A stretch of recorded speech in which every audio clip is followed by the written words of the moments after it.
এই ঐক্যবদ্ধ কমিশন, এটা আমি বলবো যে জনগণের সঙ্গে এটা একটা প্রতারণা, রাজনৈতিক দলগুলোর সঙ্গে এটা প্রতারণা। এই সংস্কার কমিশনে সকল দলগুলোর মধ্যে যেগুলো আমাদের একমত হয়েছি এবং যেগুলোতে দ্বিমত পোষণ করেছি সব কিছুকে নিয়ে একটা নির্বাচন আপনি অবিলম্বে দেবেন। এত বড় একটা আপনার অভ্যুত্থান, এত ত্যাগের বিনিময়ে, এত প্রাণের বিনিময়ে, সেটাকে আমরা ঠিকভাবে আমাদের জাতির কল্যাণে আমরা কাজে লাগাতে পারছি কিনা। দুর্ভাগ্যজনকভাবে আমরা দেখছি যে আমাদের অনেক যতই দিন যাচ্ছে ততই বেশি আমরা বিভক্ত হয়ে পড়ছি। বিভক্ত হয়ে পড়াটা, এটা কারা করছেন, কেন করছেন, এটা আমাদের উপলব্ধি করতে হবে।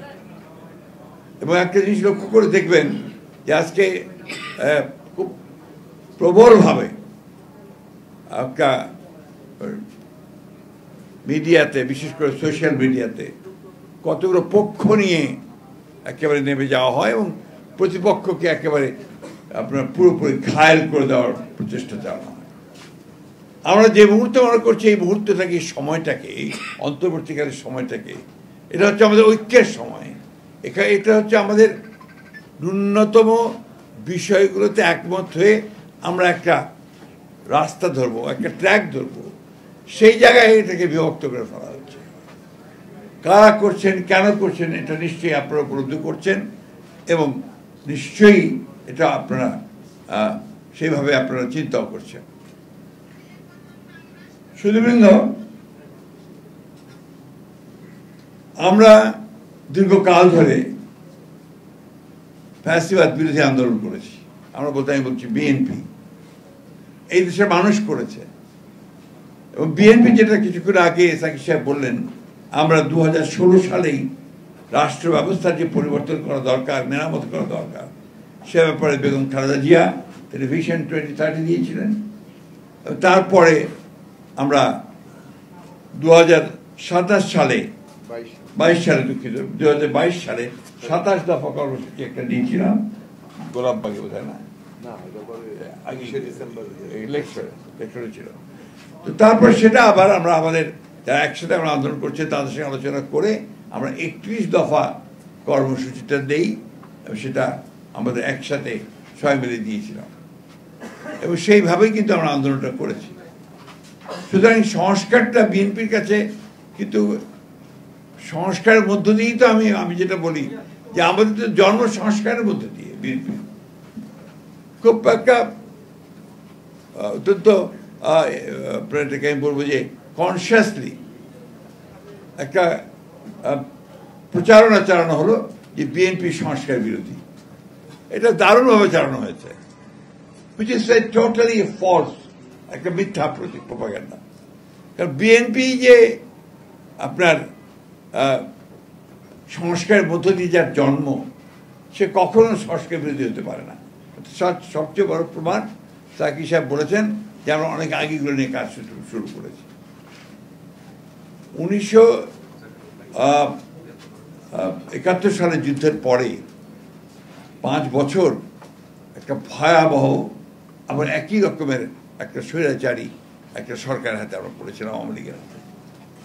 এবং তারপরে 75 সালের পট পরিবর্তনের পরে আমরা কিন্তু সেই একদলীয় শাসন ব্যবস্থা থেকে বহুদলীয় গণতন্ত্রের বিএনপি ফিরে নিয়ে এসেছিল এবং মিডিয়ার যে স্বাধীনতা সেই বিএনপি প্রতিষ্ঠিত করেছিল।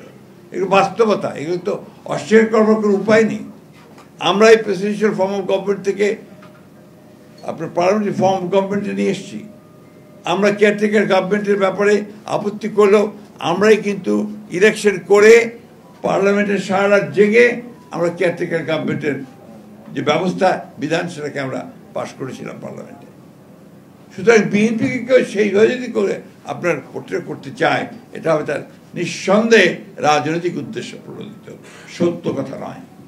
যাক, আমি সেদিকে যাচ্ছি না। আমি যে কথা বলতে চাই যে এখন গতকাল আমাদের সংস্কার কমিশন, ঐক্যমত্য কমিশন, তারা তাদের রেকমেন্ডেশন তারা দিয়ে দিয়েছেন প্রধান উপদেষ্টার কাছে। প্রধান উপদেষ্টার সই আছে সেখানে, তিনিও এটার চেয়ারম্যান বোধহয়, কো চেয়ারম্যান ছিলেন এই আহ্বায়ক চেয়ারম্যান।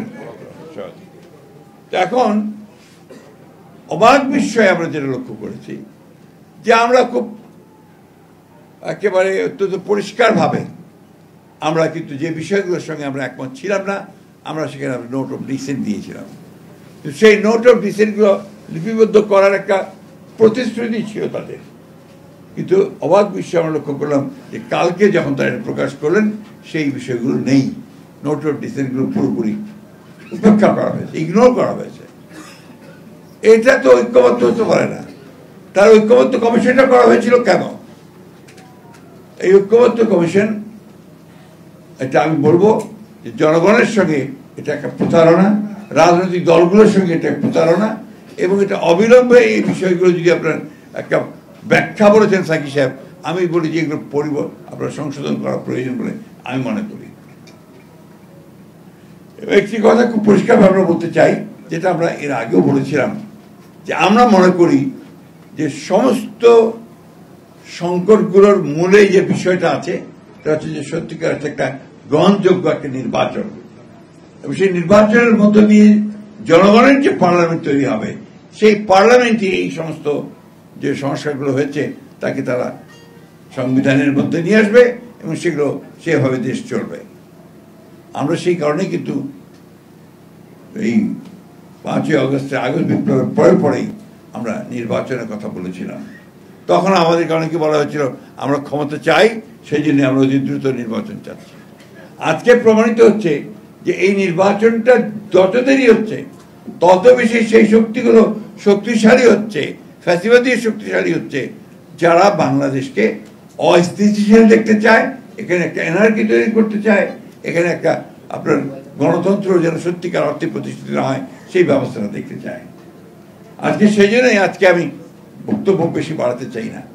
আমি অন্তর্বর্তীকালীন সরকারের প্রধান উপদেষ্টার দৃষ্টি আকর্ষণ করে বলতে চাই, আপনি কিন্তু এবার আপনি জনগণের সামনে কিন্তু প্রতিশ্রুতিবদ্ধ, ওয়াদাবদ্ধ যে আপনি এখানে সত্যিকার অর্থেই যেটুকু সংস্কার দরকার সেই সংস্কারগুলো করে আপনি একটা জনগণের যে কাছে গ্রহণযোগ্য একটা নির্বাচন দেবেন, সেই নির্বাচনের মধ্যে যে পার্লামেন্টে আসবে সেই পার্লামেন্ট এই দেশের সংকটগুলোর সমাধান করবে।